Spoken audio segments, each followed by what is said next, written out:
অভাগা যেদিকে চায় সাগরের জল শুকিয়ে যায়। ঠিক যেনই বাংলা প্রবাদের মতোই অবস্থা হয়েছে ইংলিশ ক্লাব ম্যানচেস্টার ইউনাইটেডের। মৌসুম জুড়েই একের পর এক দুঃসংবাদ ধাওয়া করেই চলেছে রেড ডেভিল শিবিরদের। তাদের কাছে জয় যেন এখন দূর কল্পনার বস্তু।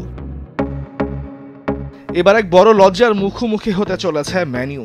বছরের শেষ ম্যাচে সোমবার রাতে ঘরে মাঠে নিউক্যাসলের কাছে 2-0 গোলে হেরেছে তারা। আর এতেই ইউনাইটেড ড্রেসিং রুম ফিরে এসেছে 62 বছরের পুরনো এক লজ্জায়।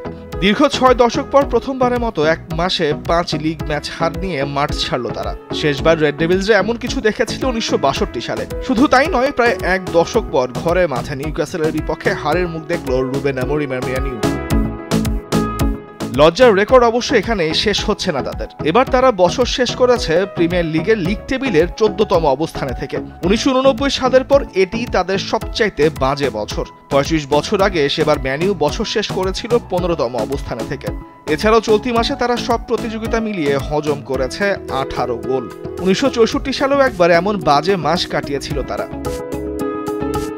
তবে ম্যানচেস্টার ইউনাইটেডের জন্য সবচাইতে বড় ধাক্কা হয়ে এসেছে অবনমনের সংখ্যা। বছর শেষে যাদের শিরোপা রেসে থাকার কথা তাদের কিনা দেখতে হচ্ছে এমন দিন। এখনো পর্যন্ত 19 ম্যাচে মাত্র 22 পয়েন্ট নিয়ে টেবিলের 14তে রেড ডেভিলসরা।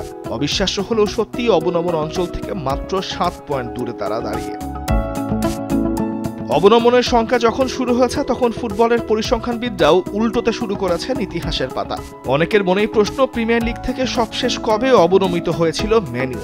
এখনো পর্যন্ত মোট 5 বার অবনমনের শিকার হয়েছে ওল্ড ট্রাফোর্ডের এই ক্লাবটি। তবে তাদের সবশেষ এমন নজির দেখতে হয়েছিল 51 বছর আগে, 1973-74 মৌসুমে যে তারা বাদ পড়েছিল প্রিমিয়ার লিগ থেকে।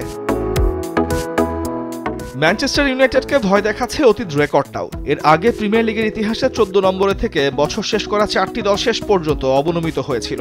2008-09 মৌসুমে নিউক্যাসল, 2009-10 মৌসুমে বার্নলি, 13-14তে নরউইচ সিটি এবং 22-23 মৌসুমে একই পরিণতি বরণ করতে হয়েছিল লিডস ইউনাইটেডকে।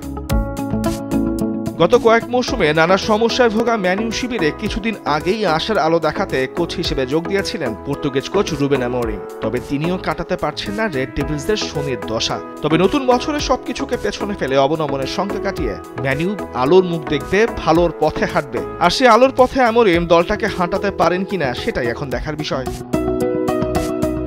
তামিমুর রহমান, স্পোর্টস ডেস্ক, দেশ টিভি।